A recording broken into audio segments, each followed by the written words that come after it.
do I have these derangers in the whole tinsy from one little video, but and Stef, the altered nerd, listen, my dear, you haven't seen nothing yet. So audience, subscribers, followers, sit back, enjoy, get your snacks, get your drinks, and if you're at work, get your headphones in. This is about to be a fun ride for me and you as well. Now this all started just last week when I did a video discussing or revealing all of the 26 hate accounts on YouTube towards Meghan Markle. And I'm not going to get into many details of why I did the video right now. That's going to come in a later video. But to briefly sum it up, I was getting tired of every time I go on YouTube, you type in Meghan Markle name or Prince Harry, and especially Meghan, the first thing you see is narcissist. She faked a pregnancy. Yacht girl. She's this, she's that, she's this, she's that, she's this, she's that. And so my purpose was that this has nothing to do with their followers. This has nothing to do with my followers. I made this video for the general public who are just curious about Meghan Markle, and they type her name in one day and then this is all they get. So something needed to be on record that, hey, maybe you should have an alternative, or maybe you should be cautious about what you are viewing. That's it. That's all. And if people don't understand it, I don't know what to tell you. Now, because of that video, it caused a reaction from probably one of the more popular royal content creators on YouTube, which is Signore. And we had a whole debate, and I'm going to get into that in another video. And yeah, guys, if you want to see this debate and this discussion, if you're on YouTube, I'm going to put a link at the bottom. If you're on TikTok, just go to my YouTube link in my profile and it will take you there. But what I wasn't aware of was that Signore had gave early access, which I thought we agreed no one would get that, but that's no here or there. He gave early access to his sidekick, Stef the altered nerd. You so-called got me together and all that stuff, and I barely got a scratch on me. Barely. But I am rested, and I got my coffee. Now it's time, metaphorical dragging.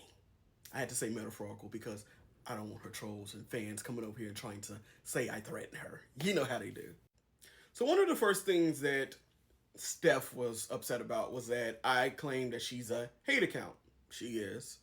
In her response to me accusing her of being a hate account, she says that she has defended Meghan on a few occasions, and she brought up like 3 examples.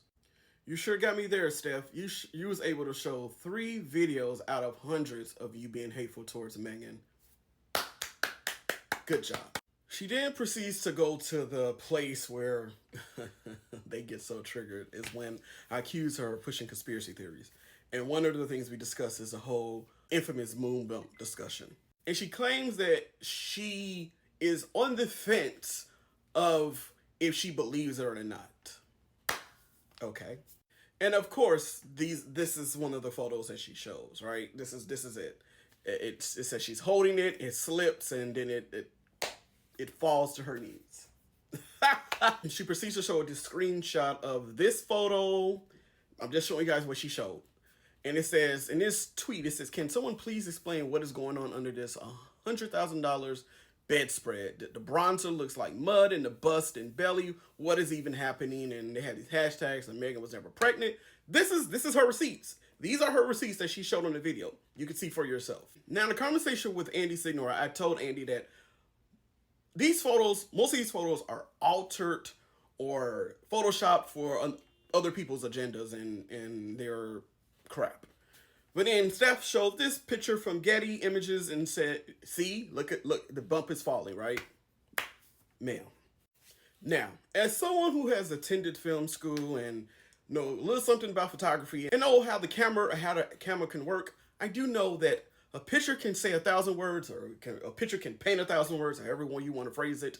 And the fact that we even have to discuss this is tacky. But here we go.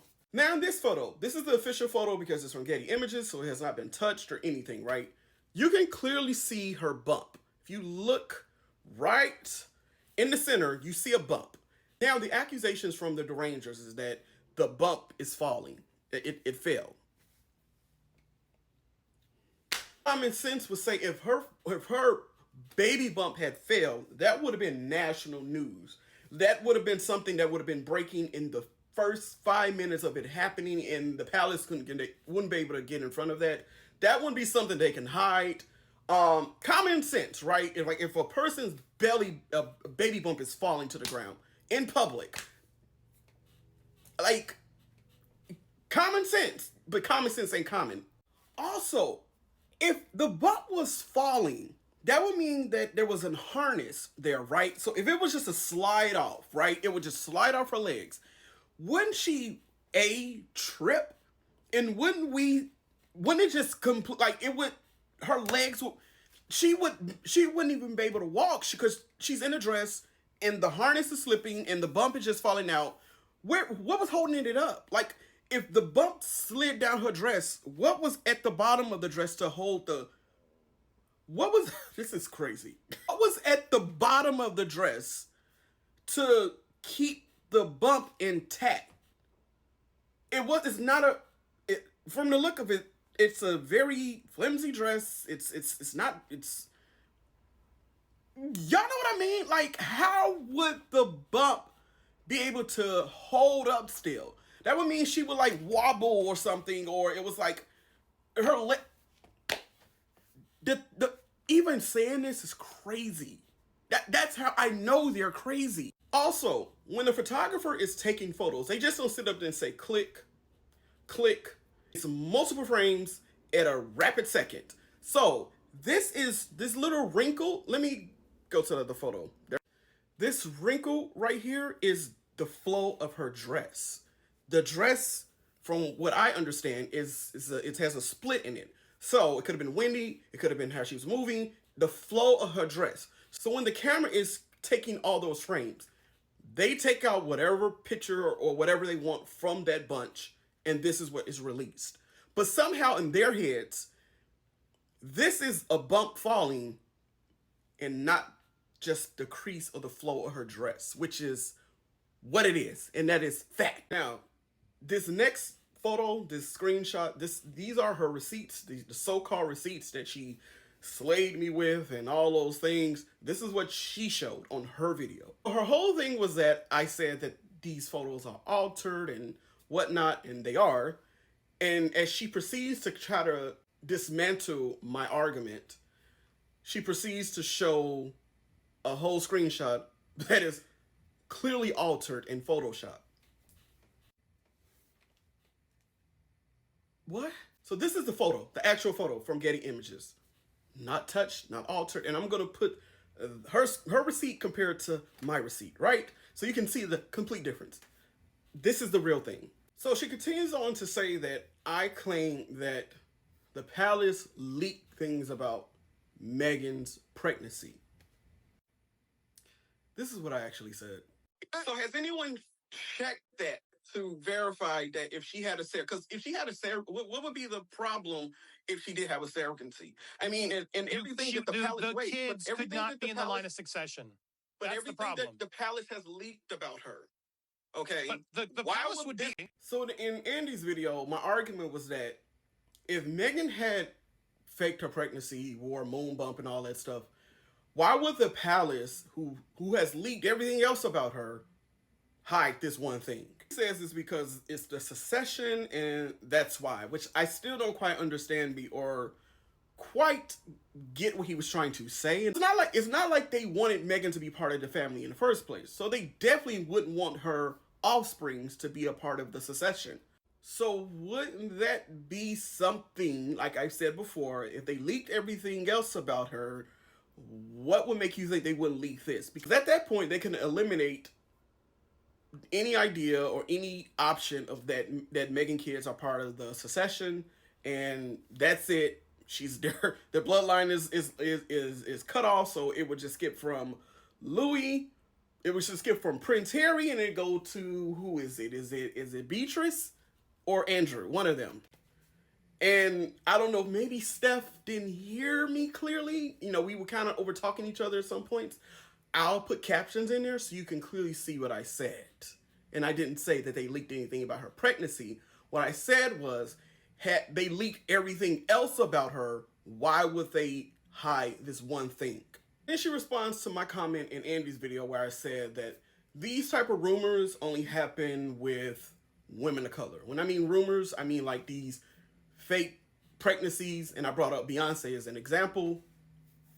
And then Steph shows this photo of Beyonce. I will admit she didn't concede to the fact that, yes, Beyonce did have those same rumors. But then she says that Beyonce destroyed the rumors by showing an actual photo of her bump. And why isn't Meghan showing an actual photo of her bump? This argument is so gross. And I don't think people listen to themselves when they say these things. The fact that they feel like Meghan should show a photo of her bump. It's starting to give very fetish. This is a photo she shows of Beyonce. And in the screenshot or the receipt that Steph thought she was getting me together with, if you read the captions, it says, "We would like to share our love and happiness. We have been blessed 2 times over. 2, we are incredibly grateful that our family will be growing by 2. She's referring to her twins. This isn't the photo of Blue Ivy, which that pregnancy was the pregnancy of the sick rumors about her faking her pregnancy. The fact that you all want her, I'm talking about Meghan, to have to put out a photo of her bare belly is the most gross, ridiculous, weird. Even if she was to do that, you think these rumors will stop? They will continue. You guys will say it's Photoshop because you know why? You guys suffer from something I suspect is psychosis. I'm not a therapist. I'm not a psychiatrist. But your psychosis won't allow you to just agree, accept the truth. It's going to keep making you think things and believe things. But see, Steph, with you, I'm on the fence that this doesn't apply to you, but I do know for a fact this doesn't apply to Andy. Because one thing about Andy is, I think Andy can pretty much say that he is a grifter. He hops on topics that he knows trending, and once this topic's over, Andy's gonna move on. You, on the other hand, ma'am, you continue and continue. Your channel is pretty much about Meghan. Meghan is your bread and butter. See, at least with Andy, he has Popcorn Planet. He talks about movies. He talks about more entertainment in Hollywood. And then he has a Popcorn Palace because he knows if something was to blow up, that channel can go. But his bread and butter is Popcorn Planet. I can't say the same for you, ma'am. But let's continue with these receipts. By the way, before I go back, because I don't want to make it seem like I'm not fair. She was able to show me some lady who was not black. She was white, that had rumors about herself or possibly faking her pregnancy. So there, I concede. You got me there. In Andy's video, the topic of Meghan race comes up. Of course, you can't, as I told Andy, you can't have this discussion about Meghan without talking about race. Of course, they get all triggered because you bring up race, which is a whole nother topic. Andy brought up the fact that he feels that Meghan is faking the fact that she's from, or she has Nigerian origins. So, Stef says that I made a statement stating that, hey, we know the history of African Americans in particular. And we know, if you know the history of the slave trade, and I feel as a black man, if anyone knows the history of the slave trade, I would know, right? Steph claims that I said that most slaves came from Nigeria. Here's what I said. In on it too, Dre. Wait, Andy, for PR. Let me ask you this, Andy. So, you know our history in this country. She's black and white. There's only a few places that black Americans originate from Africa. Most of the slave trade came from West Africa. So common sense would be that she's from Nigeria. What would be the reason for her to lie to say she's not from Nigeria? Like, she could say any other... Did anyone hear me say that most of the slave trade of slaves came from Nigeria? No, you didn't. What I was saying was, which is, I don't understand why this is not clicking for people. We all know that she's biracial. She's half white, half black. Her black side, black America, we know that most of our origins come from West Africa. This is a fact. There was 12 million slaves that came to the North America and the Caribbeans, right? However, if she got a DNA sample and she went through the whole DNA thing. She's saying that it came back and she's Nigerian. Nigeria is in West Africa. What would be the reason, as I said in the video, for her to lie and say that she's Nigerian? She can say any other country. It wouldn't change the fact that she is half black, half white, and her black origins are from Africa. Why is this such a hard concept for people to grasp? Now, Stef is correct on something where she says that she used a receipt from history.com where it states that most of the slaves came from other countries in West Africa, not Nigeria. But many African Americans' origins are in Nigeria. In this article, it says, during the period of the transatlantic slave trade, more than 2.5 million enslaved persons were shipped from Africa to Americas, with about 3.5 million of them being from Nigeria. I don't understand how people who are not black can tell me about what it's like being black and what it is like. I don't know how that is possible. So staying on the race topic, my argument in the Andy video was that because they love to say that Meghan just only started using the whole race thing for her benefit. She never owned her blackness and yada, yada, yada, yada, yada. Again, non-black people talking about black issues. Wow, that's crazy. Steph claims that she could not find anything past 2016 about Meghan, with Meghan speaking about her race. And she says because at this point Meghan was on Suits, so it was beneficial for her to speak about it because at that time the Black Lives Matter thing was starting and everything was happening, you know, in this country and in the world about race. So of course she was going to benefit from it. That's what they say. Now again, please, people, please, I advise you to let this go about her race and think you know everything about her race. Because Steph, either you didn't properly do your research or you did and you just conveniently left out certain things to fit your argument and to pander to your audience, which is a disservice to your audience. And that is bad.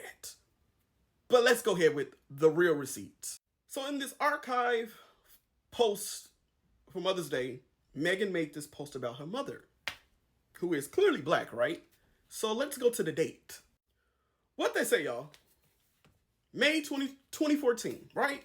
I'm not done. Since they want to say that she didn't own her blackness until 2016 or until she was getting really popular and she got with Harry.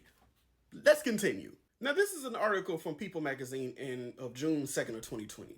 But the article was talking about how a video of Meghan talking about racism and her mom being called the N-word resurfaced. And it was a campaign she had did in 2012. Probably like a year in her whole Suits role. My name is Meghan Markle, and I'm here because I think it's a really important campaign to be a part of.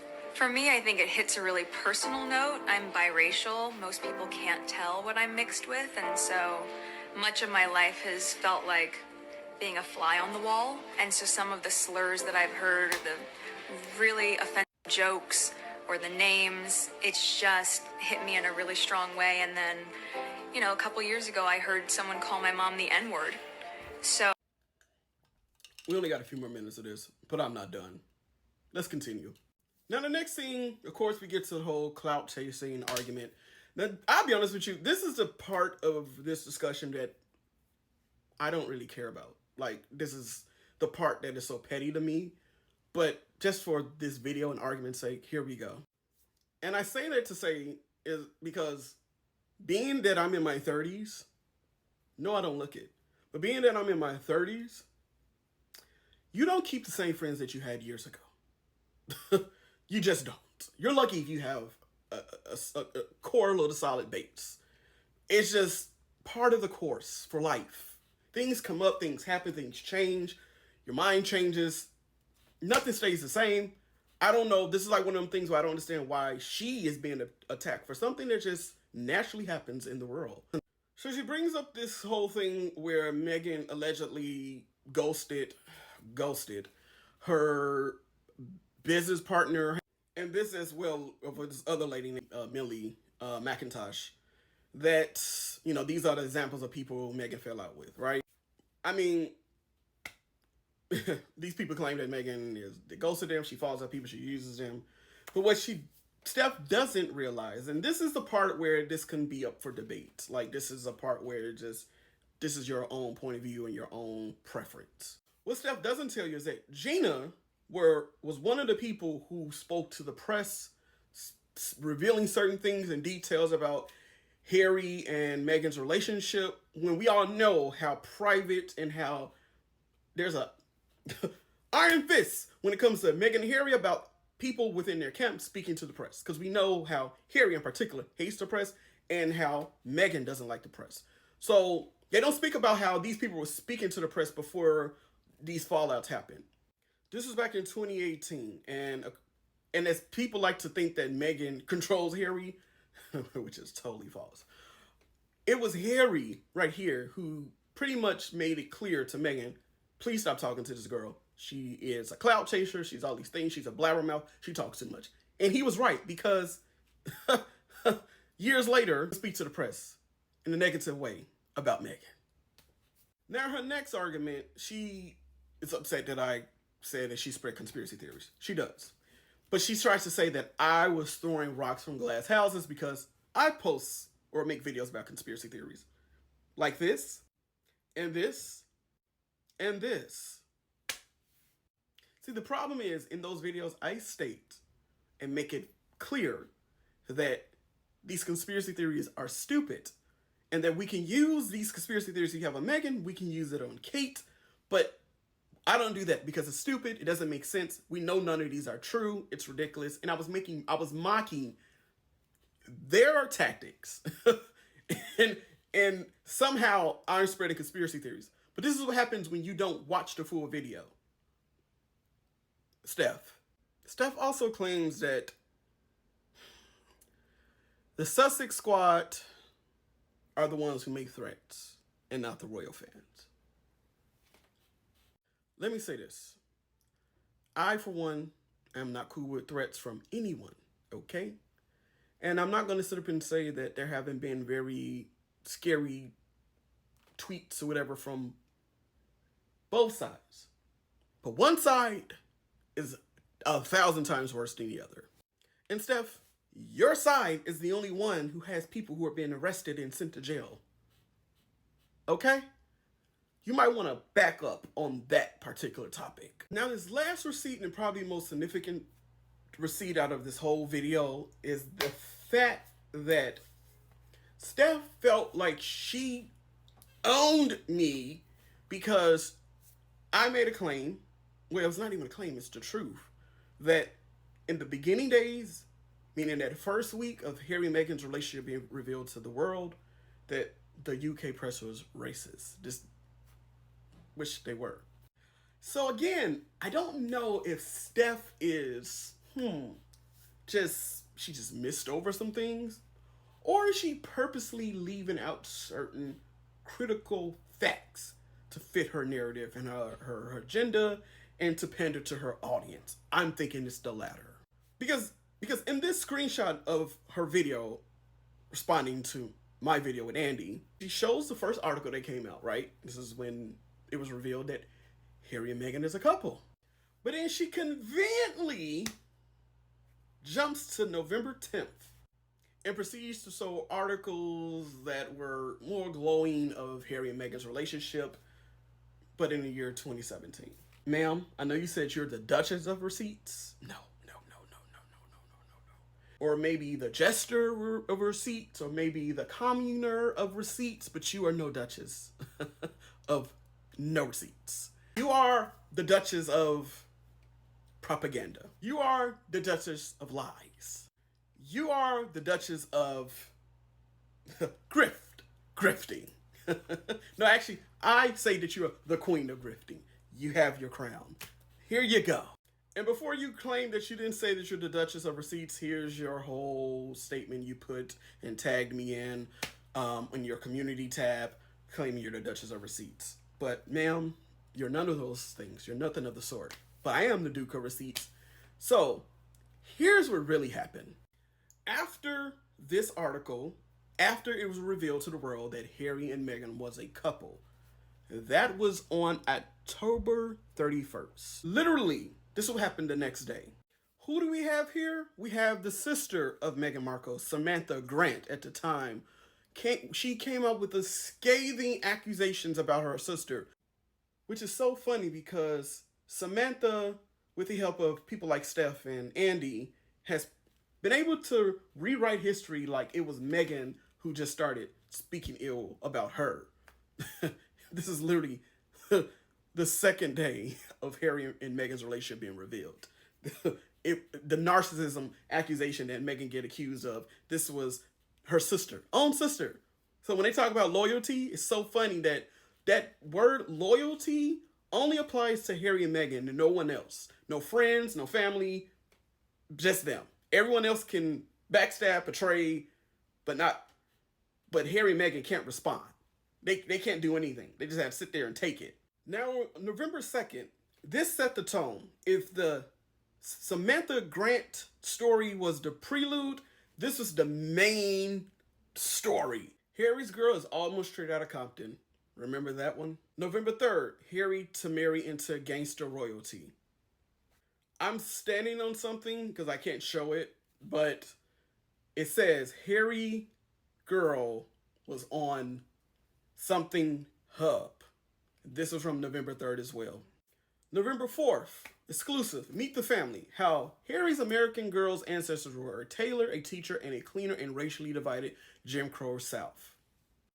And November 5th, from the Daily Mail, or the Mail on Sunday. Sorry, Harry, but your beautiful bow has failed my mom test.